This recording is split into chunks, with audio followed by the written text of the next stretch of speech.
Hi నమస్తే. AP DCM గారికి చదువు లేదు, సంస్కారం లేదు, సాంప్రదాయాలు తెలియవు, కుటుంబ విలువలు తెలియవు, భార్యల విలువ తెలియదు, పిల్లల విలువ తెలియదు, బాధ్యత తెలియదు. భార్యలకు వెలకట్టి భరణం చెల్లించి వదిలించుకుంటాడు, పిల్లలకు వెలకట్టి వాళ్ళను వదిలించుకుంటాడు. మాట్లాడే మాటలకు అర్థం తెలియదు, అనాలోచితంగా మాట్లాడతాడు, అర్ధరహితంగా మాట్లాడతాడు, ఎలా మాట్లాడతాడో తెలియదు, ఎందుకు మాట్లాడతాడో తెలియదు. గేమ్ చేంజర్ సినిమా ఈవెంట్లో మాట్లాడింది మొత్తం అర్ధరహితం, అనాలోచితం, అన్ని చేతకాని మాటలు, పనికిరాని మాటలు. యూత్ సినిమాలు చూసి బట్టలు చించుకోవాలట, బట్టలు విప్పుకోవాలట, బైకులకు సైలెన్సర్ తీసేసి ఎక్సిలేటర్ ఇచ్చుకుంటూ రైమంటూ వెళ్ళాలంట. ఇలా వెళ్ళే సాయిధరం తేజ్ యాక్సిడెంట్కి గురై సావు అంచులు దాకా వెళ్ళి బతికాడు. ఇటువంటి అర్ధరహితమైన ప్రసంగాల వల్ల ఇద్దరు యువకులు గేమ్ చేంజర్ ఈవెంట్కి వచ్చి తిరిగి వెళుతూ యాక్సిడెంట్కి గురై చనిపోయారు. సినిమా రంగం నుంచి ఏ ఒక్క సన్నాసిగాడైనా ఆ చనిపోయిన యువకుల కుటుంబాలను పరామర్శించారా? ఆ కుటుంబాలకు భరోసా ఇచ్చారా? సినిమా నిర్మాత అయిన దిల్ రాజు గారు ఒక్కొక్కరికి 5 లక్షల చొప్పున ఇస్తాను అంటున్నాడు. అదేమైనా భిక్షం ఇస్తున్నాడా? పవన్ కళ్యాణ్, రామ్ చరణ్ ఏమైనా అడుక్కు తింటున్నారా? జనసేన పార్టీ నుండి 5 లక్షలు ఇవ్వడం ఏంటి? పవన్ కళ్యాణ్ దగ్గర డబ్బులు లేవా? పవన్ కళ్యాణ్ అడుక్కు తింటున్నాడా? రామ్ చరణ్ అడుక్కు తింటున్నాడా? రామ్ చరణ్ దగ్గర డబ్బులు లేవా?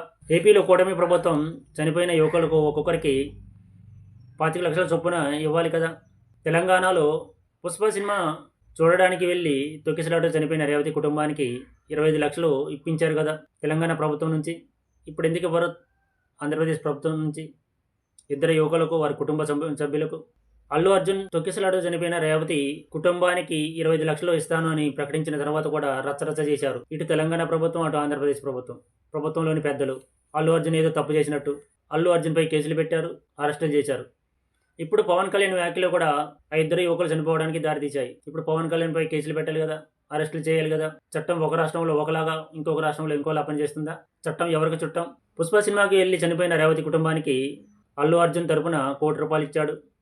అలాగే సినిమా నిర్మాత 50 లక్షలు, డైరెక్టర్ 50 లక్షలు, మొత్తం ₹2 కోట్ల ఆ కుటుంబానికి అందజేశారు. అలాగే గేమ్ చేంజర్ సినిమా ఈవెంట్కి వచ్చి తిరిగి వెళ్తూ చనిపోయిన చరణ్ మరియు మణికంఠ అనే యువకుల కుటుంబాలకు రామ్ చరణ్ ₹1 కోటి చొప్పున, నిర్మాతలు 50 లక్షల చొప్పున, డైరెక్టర్ 50 లక్షల చొప్పున ఇవ్వాలి కదా. ఎందుకు ఇవ్వలేదు? వీళ్ళు ఏమైనా అడుక్కు తింటున్నారా? గేమ్ చేంజర్ సినిమాకు బెనిఫిట్ షోలు వేసుకోవడానికి, 5 షోలు వేసుకోవడానికి, టికెట్ రేట్లు పెంచుకోవడానికి అనుమతులు ఇచ్చారు కదా. ప్రజల నుంచి బాగా దోసుకుంటున్నారు కదా, దోసుకోవడానికి సిద్ధమయ్యారు కదా. ఎందుకు ఇవ్వలేకపోతున్నారు? పవన్ కళ్యాణ్ యొక్క అనాలోచిత ప్రసంగాల వల్ల ఆ యువకులు చనిపోయారు. వారి చావుకు పవన్ కళ్యాణ్ బాధ్యత వహించాలి. పవన్ కళ్యాణ్ కూడా ఒక్కొక్కరికి ₹1 కోటి చొప్పున వారి కుటుంబాలకు అందించాలి. రామ్ చరణ్ వెళ్ళి ఆ కుటుంబ సభ్యులను ఎందుకు పరామర్శించలేదు? ఒక్కొక్కరికి ₹1 చొప్పున చెల్లించాలి కదా. రామ్ చరణ్ కుటుంబం ఏమైనా దివాళీ తీసిందా? అడుక్కు తింటుందా? రామ్ చరణ్ కుటుంబం మొత్తం సినిమా రంగాన్ని, సినిమా ఇండస్ట్రీని కాళ్ళ కింద పెట్టుకుంది. వాళ్ళు ఆడించినట్టు సినిమా రంగం మొత్తం ఆడుతుంది.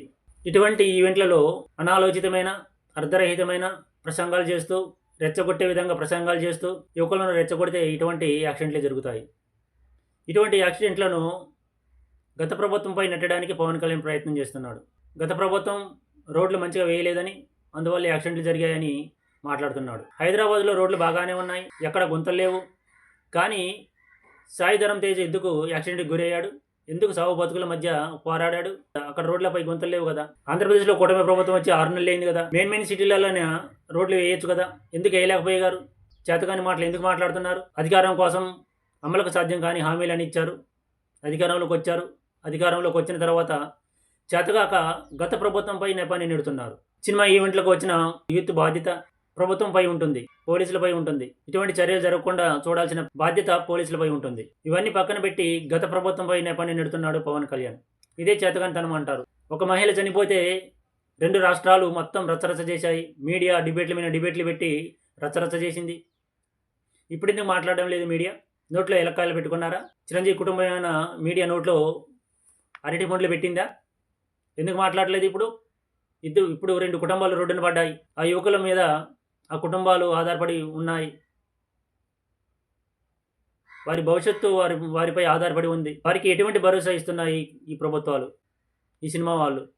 ఒకరి విషయంలో ఒకలాగా, ఇంకొకరి విషయంలో ఇంకొకలా ఎందుకు ప్రవర్తిస్తున్నారు?